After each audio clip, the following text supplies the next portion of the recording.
లోక భవనాన్ని ఈడ్చుకొచ్చి గదిలో మార్చి మళ్ళీ కట్టారో ఏమో మాయజాలము తెలుసు మంత్రగారడి తెలుసు రెంటి కన్న ఇది ఇంకోటేమో నీలాకాశం నేలాకొస్తే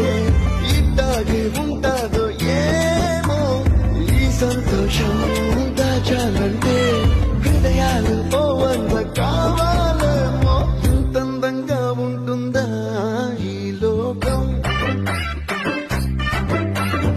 ఇన్నాళ్ళు ఈ మనసుకి తెలియాలేదే పాపం